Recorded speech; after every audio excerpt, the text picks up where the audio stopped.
Al-Jadda Tamam is the oldest woman in our neighborhood. She's originally from Deraban, which is a village located in the west of Bethlehem. Unfortunately, Israelis entered the village in 1947 and exiled the citizens by force. Then they built a town on the remains of Deraban.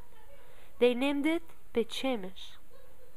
Al-Jadda Tamam, one of the oldest women from Deraban, was sitting on her house, and her back was leaning forward. Her white grey hair dropped down on her face. Her face is full of wrinkles and cracks, mixed with the color of the ground. Her yellow eyes mixed with the color of the sun.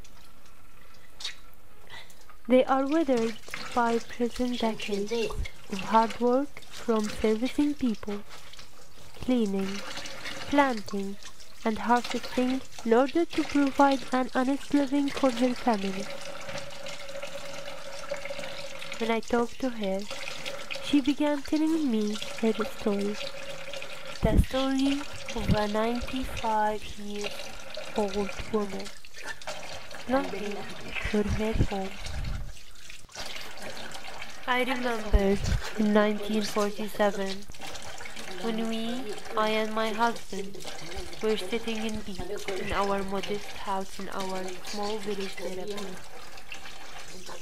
Suddenly, Israelis entered through the door and they started throwing our things out on the floor, here and there and everywhere. Then they pushed me out of the house and they kicked my husband to force him to leave the house. I remember that day like it happened yesterday. I remember the time and how hard it was for me. We faced lots of things. My husband begged them to let him take the key of the house. When they saw him grabbing on the door, refusing to leave, they started hurting him more and more. We have lost everything in the plane of an hour.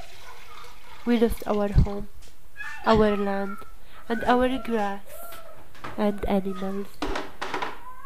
We also lost our souls, hopes, and lives.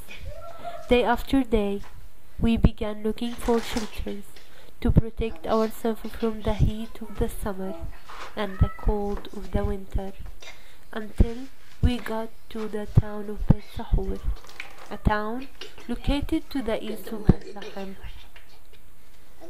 A lot of people from our village, relatives and friends, went out of Palestine, and a few of them, like us, tried to look for places to live near our village. They were hoping that they could come back to Deraban one day.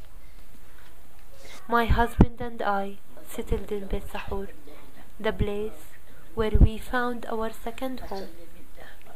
The people were very kind and generous. They tried very hard to make us feel at home and not as strangers. But for us, it never felt like home. I live in Bet Sahur, but I will never forget the smell of Deraban, the dust, and the village oranges that reflect the warmth of the Palestinian sun. I miss the vineyard that we left behind.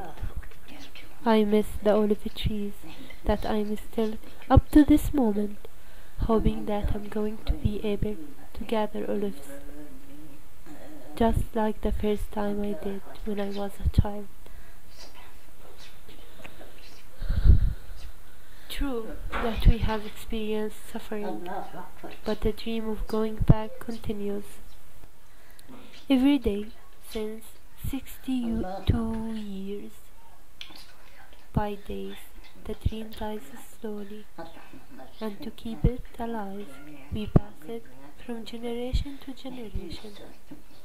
Here it is, my husband died 10 years ago. He told my children that when we return back, we should not forget to bring him back to Deraban, to bury him next to our house. I too carry this commandment upon me until I die. I hope that I live to see the day when I will return home and open my house with the key that my husband was beating severely to keep.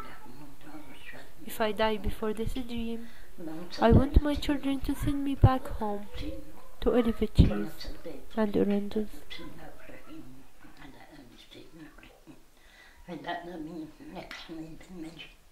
السلام عليكم ورحمة الله وبركاته. السلام عليكم ورحمة الله وبركاته. كل سنة وانت طيب.